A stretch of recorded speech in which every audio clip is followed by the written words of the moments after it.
Continuing along, section 1.3 out of chapter 1. Lines. All right. So there's a lot of objectives in this section. Can we calculate the slope of a line, interpret what that means? Can we graph lines given some information like a point and a slope? If I have a vertical line, can I find its equation? There's something called the point slope form of line, which is not what students typically go to first, but I recommend you get familiar with it. Can you identify horizontal lines? Use slope intercept form of a line, which is what students tend to use most frequently, even though it's not admittedly as good as point slope form. If you're given 2 points in the plane, can you find the equation that connects them? Can you graph lines written in general form using intercepts? And can we find parallel and perpendicular lines? A lot of stuff to cover, so let's get into it. So what is the slope? A lot of people are familiar with the phrase rise over run. So if I have this line down here and it's running in this direction, as it runs horizontally a given distance, it also rises a certain distance. Okay, so the ratio rise to run is called the slope. And what it really measures is how steep is the line. So the line that's drawn is doing one thing, but now imagine this line right here. Okay, the one that's given, if it does a run of this amount, it does a fairly small rise. This line, if I do the same amount of horizontal movement, I do much, much more vertical movement. So it should have a larger slope. The ratio of how much it rose to how much it did horizontally will be much larger. It will have a larger slope. Okay, so if I have 2 points on the line, x1, y1, and x2, y2, then the rise is how much the y-coordinates changed, y2 minus y1. That's this rise right here. And the run is how much the x-coordinates changed, x2 minus x1. As long as they are not the same x value. If they were the same x value, then I didn't actually move. I had the same x coordinate, and then you can't actually do this. You'd be trying to divide by 0, because x2 minus x1 would give you a 0. If you have a line where you actually have 2 different points with the same x coordinate, then you must have only gone straight up or down. So when this computation fails, and you did actually have different y coordinates, you just happen to have the same x coordinate, then you have an undefined slope, and this is a vertical line. Okay, so here's another graphic that sort of illustrates that distinction. If I take 2 points on the line, and I have different x coordinates and different y coordinates, then I have a nice, well-defined slope. If I have 2 points on the line with different y coordinates but the same x coordinate, then I would be trying to divide by, so I'd have y2 minus y1, which is whatever it is, but x2 minus x1 here, since they're the same x coordinate, I'd have something over 0, and you can't do that. So there's your undefined slope, which is a vertical line. Okay. And just, we've kind of mentioned this already, the change in the y coordinates is how much the graph rises. That's y2 minus y1. Frequently, we use the Greek letter delta, which is this triangle, to represent change. So delta y is just shorthand in math for the change in y. And we divide by the change in x, or delta x. So the slope is the ratio of how much y changes to how much x changes. It is called the average rate of change of the line, or the slope. So 2 comments: as long as the line isn't vertical, may be useful. It doesn't matter what 2 points you use.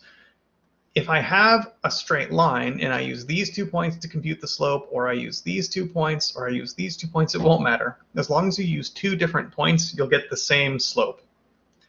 The 2 numbers that you take a ratio of, the one on top and the one on bottom, might be different, but the overall ratio will be the same. For example, 3 over 1 is the same thing as 6 over 2. So the individual numbers might change, but overall the ratio will be the same. So the slope of a line can be computed because as long as the line isn't vertical, you're not going to be dividing by 0. Also, it doesn't matter whether you do y2 minus y1 or y1 minus y2 or x2 minus x1 or x1 minus x2, as long as you do them in the same order. Okay, so if I go from this point to this point or from this point to this point, it doesn't actually matter. The top here is just negative of y2 minus y1. If you look at this y1 minus y2 and distribute out that minus sign, you'll get the same thing, over negative of x2 minus x1, and then you can cancel out the minus signs and get this right here. So that's why these are the same. Okay, so if I'm given 2 points, how do I compute the slope? So I have 2 points on a line, and let's suppose they're 2, 8, and 6 minus 3. So just remember, the slope is delta y over delta x, change in y. So let's go negative 3 minus 8. Now I've declared an order, and I need to do the same order for the x coordinates. So I do 6 minus 2. Negative 11 over 4, or just negative 11 fourths. If I did it the other way, okay, so our 2 points were 2, 8, and 6 minus 3. Here, in the first computation, we did bottom minus top. But if we did top minus bottom, I'd have 8 minus negative 3, and then I have to do the same order, 2 minus 6. So I'd get 11 over negative 4. And notice, instead of negative 11 over 4, we have 11 over negative 4, but it's the same thing. Okay, so every time I run 4 units, okay, my slope was negative 11 fourths. So if I run by 4 units, I rise by negative 11. So if x increases by 4 units, then y decreases by 11 units.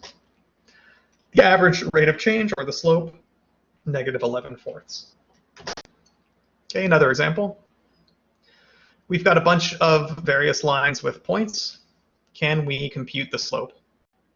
Well, if I have point, oops, let's go back. They're just going to do all 4 simultaneously. 1 point in every example is 1, 2. And then the second point varies from 0, 3, 0, 0, negative 2, 2, or 1, minus 2. So we're going to do delta y over delta x for all of them. Okay. So if I go from 3, 0 to 2, 1, I have, sorry, the other way around, 0, 3 to 1, 2. Delta y is 3 minus 2. Delta x is 0 minus 1. Here, okay, I'm going from 0, 0 to 1, 2. Delta y, 0 minus 2 over delta x, 0 minus 1. And similarly, the only one to really pay attention to is, I'll go back to the previous slide, we want to look at this 4th case. So I want to go from 1, 2 to 1, negative 2 in this 4th case right here. Notice if I do delta y, we get 2 minus negative 2, 2 minus negative 2, over 1 minus 1. 2 minus negative 2 is 4, 1 minus 1 is 0. Oh no, that's bad. But we already know if you end up trying to divide by 0 and your numerator isn't also 0, you had different y values, you just had the same x value, that's an undefined slope and your line is vertical. Okay. So that's why in this 4th one it's saying slope is undefined. And remember, we did this example with a whole bunch of points. Okay. So there was 1 point shared, and then we just had different options for our other point. When slope is positive, it means if I have a positive x change, I have a positive y change. The line is sort of going up as you move from left to right. If the slope is negative, it means a positive x change means a negative y change. And if I'm going from left to right, the line is going down. So when slope is positive, the line slants upward from left to right. When the slope is negative, it goes downward from left to right. Okay. If the slope is 0, the line is horizontal. If delta y over delta x is 0, that just means delta y is 0. It doesn't actually matter how much x change you make. There is never any y change. That is a horizontal line. Okay, if the slope is undefined, then you have a vertical line, our green one right here. Okay. It's been about 10 minutes. I'm just going to pause this here and start a second video. I don't want any single video to be too long. So